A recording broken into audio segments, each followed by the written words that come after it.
नमस्कार दोस्तों, engineers education channel में आप सभी का स्वागत है। तो दोस्तों, आज हम कक्षा 5 का विषय हिंदी का इकाई 11वां सच्चा बालक का स्वाध्याय पोथी का सॉल्यूशन देखेंगे। तो दोस्तों, यह एक जीवन प्रसंग है, तो इसका स्वाध्याय सॉल्यूशन देखेंगे। प्रथम प्रश्न एक, पढ़िए और लिखिए। एक, लड़का कहता है मेरे पास 40 अशरफियाँ है। तो आपको वैसे का वैसा ही इधर नीचे लिखना है अच्छे अक्षरों से, बराबर। दूसरा वाक्य, आसमान में घनघोर बादल छाए हैं। तीसरा वाक्य, माँ ने कहा था बेटा सदैव सच बोलना। चौथा वाक्य, हमेशा सत्य की ही जीत होती है। वाक्य 5, हॉकी हमारा राष्ट्रीय खेल है। आगे देखते हैं प्रश्न 2। निम्नलिखित प्रश्नों के उत्तर एक दो शब्दों में लिखिए। एक, काफिला कहाँ जा रहा था? तो उसमें जवाब आएगा बगदाद। 2, लड़के के पास कितनी अशरफियाँ थी? तो 40। 3, काफिले पर कौन टूट पड़े? तो डाकू। 4, बालक चुपचाप क्या देखता रहा? तो लूटमार। 5, डाकुओं ने क्या करना छोड़ दिया? तो लूटमार करना छोड़ दिया। 6, सच बोलने वाला बालक कौन था? तो अब्दुल कादिर। 7, अब्दुल कादिर की समाधि कहाँ है? तो बगदाद में। आगे देखेंगे प्रश्न 3। निम्नलिखित प्रश्न के उत्तर एक एक वाक्य में लिखिए। प्रश्न 1, लड़के ने अशरफियाँ कहाँ रखी थी? तो लड़के ने अपनी अशरफियाँ अपनी सदरी के अस्तर में रखी थी। 2, लड़के की माँ ने उसे क्या सीख दी थी? तो लड़के की माँ ने उसे सच बोलने की सीख दी थी। 3, डाकू लड़के को किसके पास ले गया? तो डाकू लड़के को अपने सरदार के पास ले गया। 4, डाकू सरदार को क्या देखकर आश्चर्य हुआ? तो लड़के ने अपनी सदरी फाड़कर 40 अशरफियाँ निकाली, तब डाकू सरदार को आश्चर्य हुआ। 5, डाकुओं ने क्या प्रतिज्ञा की? तो डाकुओं ने कभी लूटमार न करने की प्रतिज्ञा की। प्रश्न 4, मुहावरे और उनके अर्थ के सही जोड़े मिलाइए। पता चलना यानी मालूम होना। दूसरा, घुटने टेकना यानी हार मानना। 3, नेक रास्ते पर चलना यानी सही रास्ते पर चलना। 4, आंखों का तारा यानी बहुत प्यारा। 7, कान फूंकना यानी किसी के विरुद्ध कुछ कहना। 6, टूट पड़ना यानी हमला कर देना। प्रश्न 5, शब्द समूह के लिए एक शब्द लिखिए। 1, यात्रियों का समूह यानी काफिला। 2, लूटना और मारना यानी लूटमार। 3, सोने का सिक्का यानी अशरफी। प्रश्न 6, कोष्टक में से उचित शब्द चुनकर रिक्त स्थानों की पूर्ति कीजिए। कोष्टक के शब्द है नेक, अब्दुल कादिर, काफिले और सदरी।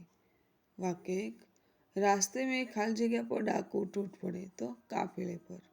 2, लड़के ने अपनी खाली जगह फाड़ डाली, तो सदरी। 3, हम लोग बड़े होकर भी ईश्वर के बताए खाली जगह रास्ते पर नहीं चलते, तो नेक। 4, सब सच बोलने वाला बालक का नाम खाली जगह था, तो अब्दुल कादिर। प्रश्न 7, सही वाक्यांश चुनकर विधानों को पूर्ण कीजिए। वाक्य 1, काफिले पर डाकू टूट पड़े और ऑप्शन अ, एक एक को पकड़ने लगे। ऑप्शन ब, बंदूक से मारने लगे। ऑप्शन क, लूट मार करने लगे। तो सही विकल्प है लूट मार करने लगे, ऑप्शन क। 2, तूने इन अशरफियों का पता ऑप्शन अ हमें क्यों बता दिया? ऑप्शन ब, हमें क्यों नहीं बताया? ऑप्शन क, पहले क्यों नहीं बताया? तो सही विकल्प है ऑप्शन अ, हमें क्यों बता दिया। 3, यह छोटा बच्चा ऑप्शन अ इतना बड़ा झूठ बोला। ऑप्शन ब, बड़ा छुपा रुस्तम निकला। ऑप्शन क, ऐसे संकट में भी झूठ नहीं बोलता। तो सही विकल्प है ऑप्शन क, ऐसे संकट में भी झूठ नहीं बोला। आगे देखेंगे प्रश्न 4। बड़ा होकर अब्दुल कादिर ऑप्शन अ महान बादशाह हुआ, ऑप्शन ब महान संत हुआ, ऑप्शन क बहुत बड़ा व्यापारी बना। तो सही विकल्प है ऑप्शन ब महान संत हुआ। आगे देखते प्रश्न 8। निम्नलिखित वाक्य कौन किससे कहता है, लिखिए। एक, तेरे पास भी कुछ है। तो एक डाकू अब्दुल कादिर से कहता है। दूसरा वाक्य, तेरी अशरफिया कहाँ है। तो डाकुओं का सरदार अब्दुल कादिर से पूछता है।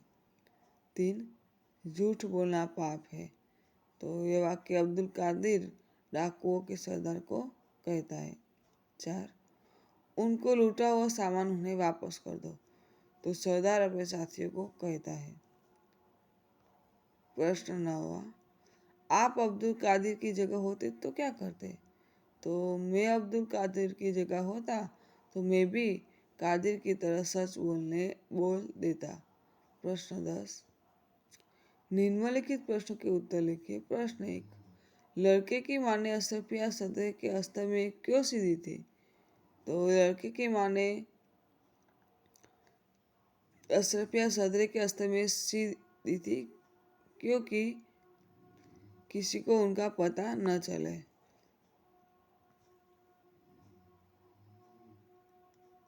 प्रश्न 2, लड़का झूठ क्यों नहीं बोला। क्योंकि उनकी माँ ने उसे हमेशा सच बोलने की सीख दी थी, इसलिए लड़का झूठ नहीं बोला। प्रश्न 3, डाकू सरदार को किस बात का पछतावा हुआ। तो वह बड़ा होने पर भी ईश्वर के बताए नेक रास्ते पर नहीं चलता, इस बात का डाकू सरदार को पछतावा हुआ। प्रश्न 4, डाकुओं ने लड़के से क्या सीखा। तो डाकुओं ने लड़के से ईमानदारी सीखी। अब प्रवृत्ति देखेंगे। इस कहानी का संवाद तैयार करके अपनी कक्षा या प्रार्थना सभा में प्रस्तुत करना है आपको। दूसरा प्रश्न है कि कोष्ठक में दिए गए शब्द और उनके समानार्थी शब्द ढूंढकर गोला कीजिए और नीचे जोड़े बनाकर लिखिए। तो कंस वाले शब्द है सरदार, सदरी, सदैव, बेटा, समाधि, वर्ष और आश्चर्य। तो इसमें इसके समानार्थी शब्द छिपे हुए हैं जो मैंने ढूंढ के लिखे, तो आप भी देख कर लिख लेना।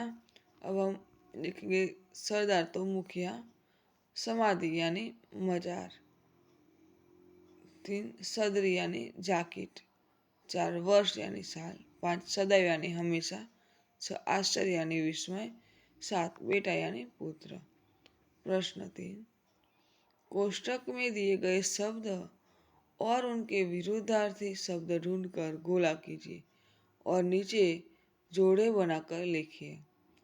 कंस वाले शब्द है माँ, बड़ा, सच, दूर, आज, नेक और प्रसिद्ध। तो विरुद्धार्थी शब्द देखेंगे इसमें आज, माँ, बाप, प्रसिद्ध, छोटा, बेईमान, पास, दूर, बराबर। तो विरोधी शब्द भी लिखेंगे। प्रथम माँ यानी बाप, विरोधी शब्द। दूसरा प्रसिद्ध तो अप्रसिद्ध। 3 आज तो कल, 4 पास तो दूर, 5 छोटा तो बड़ा और 6 सच तो झूठ। प्रश्न 4 देखेंगे। पढ़कर प्रश्नों के उत्तर लिखिए। तो ये हिंदी दैनिक पत्र है अहमदाबाद का, रविवार 28 अगस्त 2011। तो वडोदरा में पहली बार गणेश जी की मिट्टी की प्रतिमा स्थापित होगी। वडोदरा, उत्सव प्रिय नगरी वडोदरा में गणेशोत्सव के कुछ ही दिन शेष होने के शहर के छोटे मोटे युवक मंडलों द्वारा गणेश जी की प्रतिमा स्थापित करने के लिए तैयारियां शुरू कर दी गई है। ऐसे समय पर्यावरण तथा पीओपी का प्रतिबंध ध्यान में रखकर शहर के राजमहल रोड स्थित ताटफलिया सार्वजनिक युवक मंडल ने इस वर्ष पहली बार गणेश जी की मिट्टी की प्रतिमा स्थापित करने का निर्णय किया है। ताटफलिया युवक मंडल द्वारा प्रथम बार 22 फुट ऊंची तथा 800 किलो वजन की विशालकाय गणेश जी की प्रतिमा बनाने का चौड़ा उठाया गया है। प्रतिमा के निर्माण के लिए कोलकाता में विशेष मूर्तिकार तपन मंडल के कलाकारों को बुलाया गया है। यह कलाकार पिछले 1.5 माह से शहर का मेहमान बना है तथा शास्त्रोक्त विधि के अनुसार वह गणेश जी की मिट्टी की प्रतिमा को अंतिम रूप दे रहा है। तो इसके आधार पर जो प्रश्न है उनके हम जवाब देखेंगे। प्रश्न 1, अखबार में छपे समाचार कब प्रसिद्ध हुए? तो 28 अगस्त 2011 के दिन प्रसिद्ध हुए। प्रश्न 2, समाचार किसके बारे में है? तो गणेशोत्सव के लिए बनी गणेश जी की मूर्ति के बारे में समाचार है। प्रश्न 3, ये किस शहर के समाचार है? तो यह वडोदरा शहर के समाचार है। प्रश्न 4, गणेश जी की प्रतिमा किससे बनाने का निर्णय किया है? तो ताड़फलिया सार्वजनिक पुस्तक मंडल ने प्रतिमा बनाने का निर्णय किया है। 5, प्रतिमा निर्माण के लिए किसको बुलाया गया है? तो लोक कला से विशेष मूर्तिकार को बुलाया गया है। तो दोस्तों, यदि आपको मेरा ये वीडियो अच्छा लगा हो तो वीडियो को लाइक कीजिए, शेयर कीजिए, और यदि आप मेरे चैनल इंजीनियर्स एजुकेशन में नए हो तो मेरे चैनल को सब्सक्राइब कीजिए और देखते रहिए इंजीनियर्स एजुकेशन चैनल के नए वीडियोस। मेरे वीडियो संपूर्ण देखने के लिए आप सभी का धन्यवाद।